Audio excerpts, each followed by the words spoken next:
Hello everyone, তোমরা সবাই কেমন আছো? তো আমার আরও একটা নতুন ব্লগে তোমাদের স্বাগত। তো আজকে আমি আরও একটা নতুন প্রোডাক্ট নিয়ে তোমাদের কাছে এসেছি। তো দেখবো এটা কতটা সুবিধে করে অসুবিধে করতে পারে। তো এটার মধ্যে তুমি যে কোনো সবজি দেবে আর ঘ্যাচ কাটা হয়ে বেরিয়ে পড়বে। কোনো প্রয়োজন নেই বটিন, ছুরি, কাঁচি, কোনো কিছু প্রয়োজন নেই। তোমার এটাতেই সমস্ত কিছু কাটা হয়ে যাবে। কত অপশান আছে এটার মধ্যে, দেখো তুমি কি করতে চাও। চিপস বানাতে চাও, স্যালাড বানাতে চাও, কুচি কুচি করে কিছু কাটতে চাও, কি গ্রেড করতে চাও, কি চাও, সমস্ত কিছু এটার মধ্যে তুমি পেয়ে যাবে। তো এটার নাম হচ্ছে নাইসার অ্যান্ড ডাইসার, দেখতেই পাচ্ছ। এটার মধ্যে তুমি 12 রকমের কাজ করতে পারো, মানে একটার মধ্যে তুমি 12 রকমের সুবিধা পাচ্ছ, ঠিক আছে। রেডিংটা আছে, আর এটার মধ্যে তোমার বড় বড় যদি তোমার সবজি বড় বড় কাটতে চাও এটার মধ্যে দিয়ে প্রেস করলেই হবে। আর এটাতে আরও যেরকম শেপে আসে সেরকম শেপে তুমি কাটতে চাইলে এটার মধ্যে দিবে, আর উপরে সুইচটা পুশ করে জাস্ট প্রেস করে দেবে, তো সমস্ত সবজি কাটা হয়ে যাবে। প্রেস করে একটু চাপ দিলেই সমস্ত সবজি কাটা হয়ে যাবে। আর এটা আমি খোলার চেষ্টা করছিলাম, কোনোভাবেই খুলতে পারছিলাম না। তো লাস্ট আমি ট্রাই আর করলাম না, ভাবলাম যে বেশি করে জোর দিয়ে খুলতে চাইলে যদি জিনিসটা আমার ভেঙে যায় তো বিপদ হবে। তো চলো ছেড়ে দেওয়া যাক, এটাতে কোনো ব্যাপার না, এটা খোলা না গেলেও কোনো অসুবিধে নেই। তো সে কারণে আমি আর চেষ্টা করলাম না, আমি এভাবে এখান থেকে বার করে নিলাম জিনিসগুলো। আর এভাবে আমি ব্যবহার করে দেখাবো তোমাদেরকে যে কতটা কি এটা কাটা যায় সবজি। তো এটার মধ্যে অনেক কিছু দেওয়া আছে, তোমাদেরকে আমি দেখাচ্ছি। দেখো, ছোট ছোট স্লাইস তুমি যদি আলু কাটতে চাও বা কোনো কিছু যদি ছোটো ছোটো স্লাইস করে কাটতে চাও তো সেটাও আছে। আবার যদি তুমি ডিজাইন করতে চাও সেটাও আছে, ছোটো ছোটো গ্রেড করতে চাও সেটাও আছে, বড় বড় গ্রেড করতে চাও সেটাও আছে। এমনকি এটার সঙ্গে একটা মানে ছুলার যে হয় না ছুলনিগুলো, সেগুলোও দিয়েছে। তো সেটাতে তো ভালো, সেটাতে তুমি যে কোনো সবজি ছুলে ফেলবে আর এটাতে দেবে আর কাটা হয়ে বেরিয়ে পড়বে, মানে তোমার কোনো বটিনের কোনো প্রয়োজন নেই এখানে। তুমি টাইমটাও কম লাগবে, বসে বসে সবজি কাটতে বিরাট টাইম লাগে, অনেকটাই টাইম আমাদের চলে যায় সেখানে। তো সেই টাইমটা তোমার এখানে কমে যাবে। তুমি যে কোনো সবজি খুব শীঘ্রই কেটে রান্না করে নিতে পারবে। তো এটা কি সত্যিই কি কাটা যায়? কাটা যায় কি যায় না, কতটা ভালোভাবে কাটা হয় আমি তোমাদেরকে দেখাবো এটার মধ্যে। তো এটার মধ্যে অনেক কিছুই দিয়েছে। এটা ছোটো ছোটো সরু সরু করে আলু কাটতে চাইলে, যে কোনো সবজি কাটতে চাইলে কাটতে পারো, তার থেকে একটু মোটা কাটতে চাইলে কাটতে পারো, চারকোনা টাইপের কাটতে চাইলে সেটাও কাটতে পারো। আর এটা তুমি স্লাইস করে কাটতে পারো। আর এটা তোমার যেটা বলছিলাম যে ছুলনি, তার সঙ্গে আবার তুমি যদি গ্রেড করতে চাও সরু সরু গ্রেড করার জন্য এটা দিয়ে রেখেছে।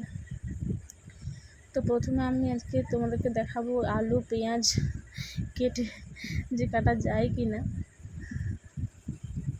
আর এটা দেখো প্রাইস হচ্ছে তোমার দেওয়া আছে কিন্তু 999।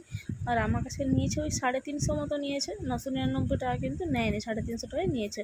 মানে ওটা যেটা সিলটা সে দামটা ওরা নিচ্ছে না, ওরা দেওয়া আছে এমনিই বলতে পারো। তবে তাহলে তোমার বেশি দামও পড়ছে না, 350 টাকা দিয়ে কিনে মানে এত সুবিধা পেতেই পারো তুমি, অসুবিধা কিছু নেই।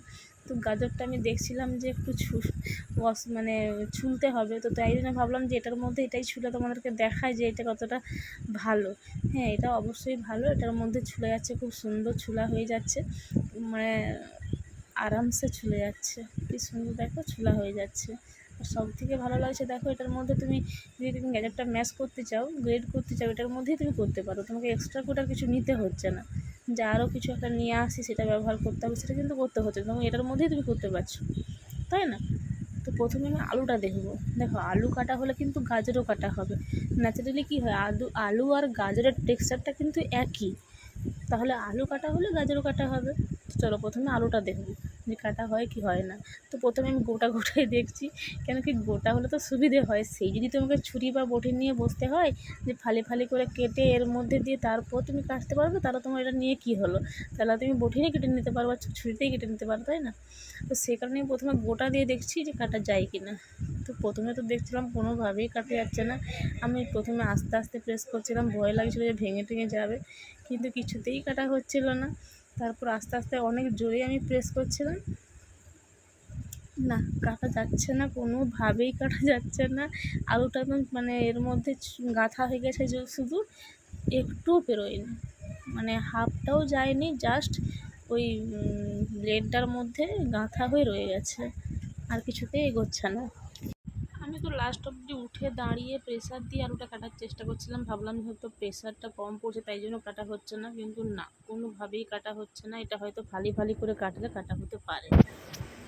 তো তারপর আমি রেখে দিয়েছি, যে ভাবলাম যে হয়তো ভেঙে টেঙে যেতে পারে, তো চেষ্টা করব না, ছাড়ো, ছেড়ে দিলাম। তো তারপর ও আসার পর ওকে বলছিলাম যে দেখো তো এটা তুমি পারো কি না ব্যবহার করে দেখো, তো হয়তো আমি পারছি না ব্যবহার করতে। তো ওকে দিলাম, ও কী করলো বলো তো, প্রথমে আলুটা ফালি করে দিল, তারপর যখনই দিল তারপর প্রেস করতেই কিন্তু কাটা হয়ে গেল। দেখো সঙ্গে হয়ে গেছে। কিন্তু এটা ফালি করে যদি তুমি আলুটা দিলে, তো তুমি যদি সেই ছুরি নিয়ে বসলে, ছুরি কাঁচি নিয়ে বটিন নিয়ে বসলে, তাহলে আবার ছুরিতে কাটবে বা বটিনে কাটবে, তা ফালি করবে, তারপর এটার মধ্যে দিয়ে আবার কুচি কুচি করার চেষ্টা করবে। তাহলে দুটো জিনিস নিয়ে ব্যবহার করার থেকে মনে হয় না যে একটাই বটিনে হলে বটিনেই ভালো হয়, বা ছুরিতে হয় ছুরিতেই ভালো হয়। ছুরি বটিন আবার এটা নিয়ে বসে কোনো কি দরকার নেই, মানে বেকার সময়ও অপচয় হবে, আর তোমার মানে কী বলবো, অনেকগুলো জিনিস একসাথে ব্যবহার করলেও কিন্তু দেখবে একটু হয়রানি হয়। তো চলো, এটা তোমার হাফ করে কেটে তারপর দিলে তারপর কিন্তু হবে। তুমি গোটা গোটা সবজি দিয়ে দিলে কিন্তু হবে না, ঠিক আছে? এবারে তোমাদের বলে দিলাম যে কীভাবে কাজ করে, কতটা কাজ করে, কতটা কাজ করে না। তো আমি তো হাফ আলুটাও বসাচ্ছিলাম, সেটাও কিছুতেই হচ্ছিল না, আমি পারছিলাম না। ও ও অ্যাকচুয়ালি বড় বড় সাইজের করেছে বলে সহজে হয়ে গেছে, আর আমি একটু সেই সরু সরু কাটতে চেয়েছিলাম, তো করছিলাম, হচ্ছিল না, দেখতেই পাচ্ছ যে হচ্ছে না। তো অনেক পরে আমি তো মানে ফাইনালি ভেবেই নিয়েছি যে আমি আলুটা কেটেই ছাড়বো আজকে। তো ফাইনালি আমি কেটেছি আলুটাকে, ঠিক আছে? পেঁয়াজটা তো ইজিলি কাটা হয়ে গেছে, পেঁয়াজটা আমি বলবো যে পেঁয়াজটা দেওয়ার সঙ্গে সঙ্গে কাটা হয়ে গেছে, কোনো অসুবিধে হয়নি, পেঁয়াজটা খুব ভালোভাবেই কাটা হয়ে গেছে। আর আলুর টেক্সচারটা একটু আলাদা বলে আলুটা কিন্তু কাটা হচ্ছে না। আর আলু ফালি করে কেটে দিয়েছি, কিন্তু এটা কিন্তু গোটা দিইনি, দেখো, তবুও কিন্তু এটা কোনোভাবেই হচ্ছে না। তো দেখলাম যে না, হয়েছে অনেকটা, আর একটু বাকি আছে, তো এটা করেই ছাড়বো, আমি কেটেই ছাড়বো আলুটা আমি। তো লাস্ট অবধি কাটা গেছে, আলুটা আমার কাটা হয়েছে, দেখছো, হয়ে গেছে আলু কাটা। তো অনেক যুদ্ধ করার পর আমি ফাইনালি আলুটা কেটে উঠতে পেরেছি আর কি। এই যে কুচি কুচি করে কাটা হয়েছে। তো তুমি যেমন শেপে চাইবে সেরকম শেপে কিন্তু পাবে না, এগুলো যতটা শেপ দেওয়া আছে, যেভাবে দেওয়া আছে এভাবেই তোমাকে কাটতে হবে। তো এই শেপগুলো ন্যাচারালি আমাদের অতটা লাগে না, আমাদের যেটা শেপটা লাগে সেটা কিন্তু এখানে নেই, ঠিক আছে? তুমি যদি গ্রেড করতে চাও সেক্ষেত্রে খুব ভালো, বাকি সব কিছু ভালো, কিন্তু এই আলু কাটার বা সবজি কাটার যে শেপগুলো, এগুলো কিন্তু মানে বেটার না, এগুলোতে আমরা এটা ব্যবহার করি না অতটা। আর এই তুমি যদি মানে স্যালাড কাটতে চাও বা তুমি যদি চিপস করতে চাও, তখন কিন্তু তোমরা অবশ্যই এটা খুবই ভালো, সেক্ষেত্রে আমি বলবো যে ন্যাচারালি দেখবে গ্রেড করতে গেলে সেই লম্বাটেগুলো নিয়ে কিন্তু সে একটা থালা বা একটা বাটির মধ্যে রেখে গ্রেড করলে কিন্তু খুব অসুবিধে হয়। আর এটার মধ্যে তুমি আরামসে বস করে দিলে, গ্রেড করতে রইলে তোমার পুরো সবজি ওই কৌটোটার মধ্যে গিয়ে পড়ে যাবে, এটা কিন্তু অসুবিধে খুব কম হবে। তো সেক্ষেত্রে আমি বলবো এটা খুবই ভালো। তো আজকে এই পর্যন্তই, টাটা।